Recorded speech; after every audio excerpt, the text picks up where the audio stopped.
최시대 기자와 함께 오늘 상황 정리를 좀 해드리겠습니다. 신준명 기자 나와 있습니다. 안녕하십니까. 안녕하지 못한 상황인데요. 매우 이례적이고 매우 엄중한 상황이라고 볼 수 있는 거군요. 네, 그렇습니다. 지금 분단 이후로 우리 영해 인근 아주 근접한 곳까지 북한의 미사일이 떨어진 건 최초라고 군 당국이 지금 밝힌 상황입니다. 먼저 오늘 탄도미사일이 떨어진 상황을 좀 살펴보면요. 오늘 오전 8시 50분쯤입니다. 북한이 강원도 원산 일대에서 동해상으로 발사한 단거리 탄도미사일 3발을 우리 군이 포착했습니다. 강원도 원산은 원래 미사일 기지가 있던 곳입니다. 그래서 네. 평양에서 직선 방향으로 동쪽에 있는 미사일 기지입니다. 그래서 이곳에서 지금 3발이 포착이 됐는데 이 가운데 한 발이 동해 북방 한계선이죠. NLL 이남 공해상으로 떨어진 것으로 지금 파악이 된 겁니다. 네. 네, NLL 이남으로 따지면 26km 지점이고 속초에서는 동쪽으로 57km 그리고 울릉도에서는 서북방으로 167km 지점으로 굉장히 가까운 곳에 북한의 미사일이 떨어졌습니다. 예. 그렇군요. 탄착 지점을 지금 설명을 해줬는데 지금 합참에서도 우리 영해 근접해서 떨어진 점을 강조하지 않았습니까? 그렇습니다. 북한이 이것을 좀 노리고 한 것일까요? 어떻게 볼 수 있을까요? 이건 아마 군 당국이 계속해서 이 정보 활동을 통해서 파악해야 될 내용이겠지만 3발 중에 한 발이 한 발만 남쪽으로 떨어졌다는 건 네. 오발의 가능성도 없지 않을 것이고요. 다만 한 발만 또 의도적으로 우리 NLL 이남으로 쐈을 가능성도 또한 배제할 수 없습니다. 특히 최근에 북한의 상선이 서해 NLL을 의도적으로 침범하고 경고 사격과 경고 통신 20여 차례 이후에나 40여 분이 지나서야 서쪽으로 빠져나가지 않았습니까? 마찬가지로 동해에서도 같은 수준의 도발을 하려고 이렇게 북한이 꾸민 일이라고 추정되는 부분도 있습니다. 네. 지난달에 북한이 탄도미사일 쐈을 때 그 일본의 북부 지역을 상공을 통과해서 간 적이 있었지 않습니까? 그래서 그때 이제 대피 명령이 내려지고 경보가 일본 지역에 발령이 됐었는데 이번에 이 쏜 미사일은 그보다 훨씬 남쪽, 그러니까 우리 쪽 설령 그것이 이제 그 오발로 낙탄된 것이라 하더라도 우리 울릉도 쪽을 통과하는 방향이란 말입니다. 그러니까 사실상 우리 쪽을 직접 겨냥해서 쏜 미사일이라고 볼 수 있는 건 아닙니까? 맞습니다. 합동참모본부도 이 공습 경보가 울리게 된 배경에 대해서 미사일 한 발이 울릉도 방향으로 날아가는 것을 보고 바로 공습 경보가 울리게 됐다고 설명을 했는데요. 실제로 북한이 그런 의도가 있었다면 우리 군의 이에 대응할 수 있는 대응 사격도 반드시 필요할 것으로 보이고요. 또 북한에 대해서 방금 합동참모본부에서 엄중하게 경고했듯이 더 강한 수준의 경고도 필요할 것으로 보입니다. 일단 단호한 대응을 하겠다 합참에서 이런 입장을 밝혔는데 우리의 추가 대응 같은 거는 어떤 거를 예상해 볼 수 있을까요? 지난번 북한이 중거리 탄도미사일을 일본 상공을 통과해서 발사했을 당시 좀 논란이 되긴 했습니다만 현무미사일이나 이런 에이테큐므스 등의 미사일을 발사하면서 북한에게 강한 경고 메시지를 보내기도 했었습니다. 아마 그래서 우리 군도 이번에도 비슷한 조치를 하지 않을까 혹은 더 강한 수준의 대응을 하지 않을까 싶은데요. 지금 실제로 한미가 군용기 240여 대를 동원해서 공중연합훈련을 진행하고 있습니다. 그래서 비질런트 스톰이라고 하는데 사실 북한이 가장 무서워하는 한미의 전력은 공군이거든요. 북한의 대공망을 모두 무시할 수 있고 또 주요 인사들을 저격할 수 있는 능력을 가지고 있다고 판단하고 북한 공군력 자체가 굉장히 낮기 때문에 이 공군을 지금 한미의 공군 자산을 이용한 대응이 나올 수도 있지 않을까 분석할 수도 있을 것 같습니다. 네.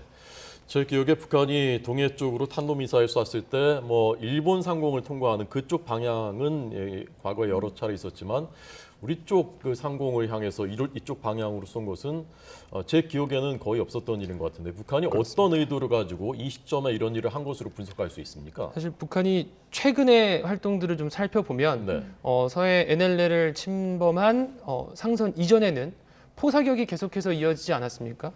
북한이 최근에는 9.19 군사합의를 위배하는 방식의 포병 사격을 지난달 14일 하루에만 5번을 했죠. 그리고 18일에서 19일에 걸쳐서 3번, 24일에는 한 번 감행했는데 이건 다소 저강도 무력 시위라고 평가됩니다. 왜냐하면 중국이 그 당시 20차 당대회를 하고 있어서 중국의 눈치를 봤다 이런 분석들이 있었는데요.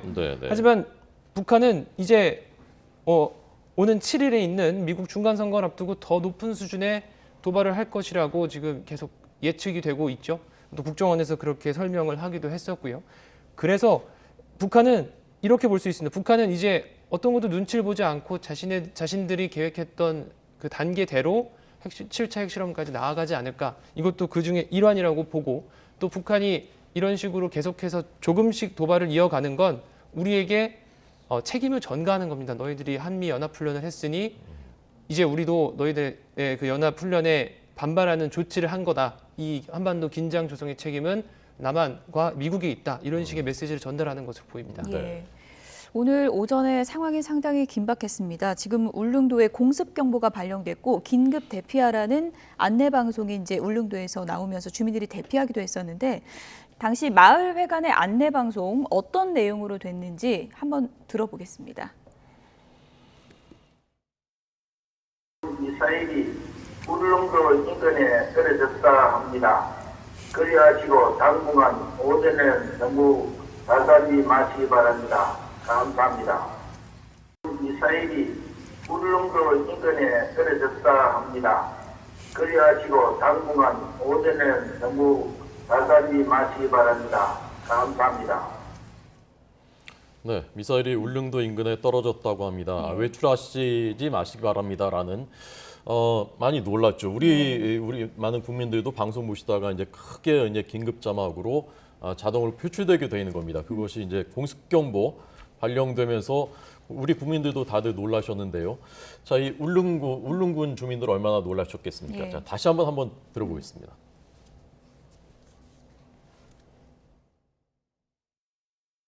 미사일이 울릉도 인근에 떨어졌다 합니다.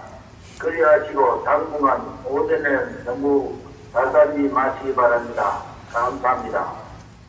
미사일이 울릉도 인근에 떨어졌다 합니다. 그리하시고 당분간 오전엔 너무 자살이 마시기 바랍니다. 감사합니다. 네. 울릉도에서 167km 떨어진 곳, 그리고 사실은 속초에서는 57km밖에 떨어지지 않은 곳에 이 북한의 미사일이 떨어졌습니다. 저희가 조금 전 그 울릉도의 지금 모습을 보여드렸습니다만은 이 공습경보가 6년 전에 한번 서해 쪽에 발령이 됐었다고 하고요. 어떤 경우에 이 공습경보가 발령되는 것입니까? 북한이 발사한 미사일이 우리에게 현저한 위협을 줄 정도로 파악이 됐을 때 실시되는 것으로 저희가 지금 알고 있는데요. 좀 더 정확한 내용은 저희가 지금 추가로 좀 파악이 필요할 것 같고요. 지금 우리 전군에는 2급 경계 태세가 내려진 것으로 지금 파악이 되고 있습니다. 그렇군요.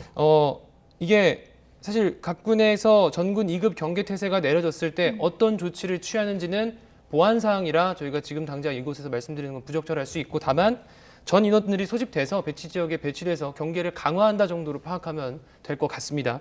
그리고 지금 북한의 미사일이 동해 공해상에 떨어지면서 NLL 이남으로 내려오지 않았습니까? 네네. 그래서 이것을 수거하러 가는 작업이 해군에서 진행되고 있다고 지금 전해지고 있습니다. 그래서 실제로 이걸 파악을 하면 해당 미사일이 가지고 있는 연료 체계, 노즐의 구성, 이런 미사일을 직접 보고 분석할 수 있는 자원이 될 수도 있을 것으로 보이는데요. 이건 또 이 미사일 전문가들을 통해서 좀 추가로 파악을 해봐야 될 것 같습니다. 네, 저희가 앞서 울릉도 마을회관 안내방송 이제 내용도 들어보긴 했는데 오전에 전부 나가지 말아달라 이런 당부를 했는데 공습경보가 발령됐을 때는 어떻게 매뉴얼대로 대피를 해야 되고 행동을 해야 되는지 이건 좀 구체적으로 나온 게 있습니까? 우선 그 당시 상황을 전한 것들을 좀 보면요. 예. 사이렌이 한 2, 3분 정도 이어졌다고 하는데 예.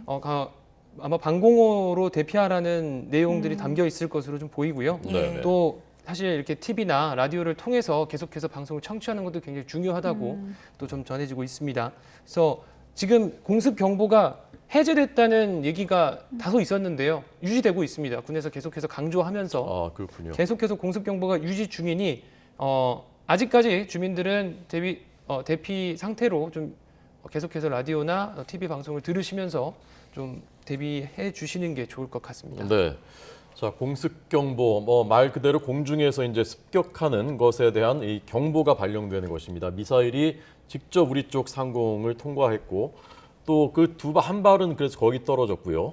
나머지 두 발은 어디까지 가서 탄착됐습니까? 네, 나머지 두 발은 지금 합동참모본부가 계속해서 정확한 재원을 파악하고 있습니다. 다만 두 발은 NLL 이남으로 내려오지는 않은 것 같습니다만 이제 이 나머지 두 발이 몇 킬로미터를 날아갔는지 속도는 얼마나 됐는지 등을 파악해서 네. 북한이 이 NLL 이남으로 쏜 미사일 한 발이 오발인지 아니면 의도적인 사격이었는지를 좀 더 정확히 파악해 볼 수 있을 것 같습니다. 네. 네.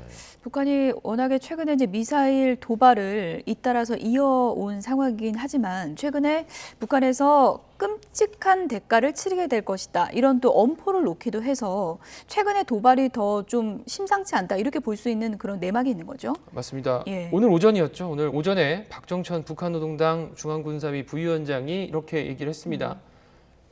한미가 북한을 겨냥해서 무력을 사용할 경우에 끔찍한 대가를 치르게 될 것이라고 이렇게 위협을 했습니다. 어제도 유사한 내용의 지금 진행되고 있는 비질런트 스톰에 대해서 경고하는 이에 대해서 한반도의 긴장을 조성한다는 취지의 성명이 발표되기도 했는데요.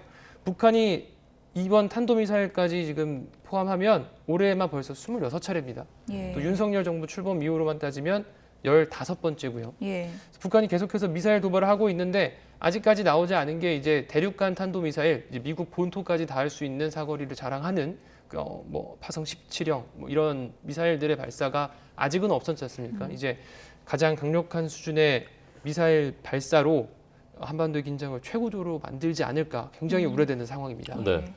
저희가 지금 그 자막 군에서 발표한 내용들 보면은 그 일본에서도 이 배타적 경제 수역 넘어서 두 발이 탄착했다. 그래서 일본도 기시다 총리 주재로 국가안전보장회의 NSC 소집했다라는 내용이 이제 한 발은 우리 쪽에 떨어졌고 두 발은 일본 아마 넘어서 배타적 경제 수역에 떨어진 것 같습니다.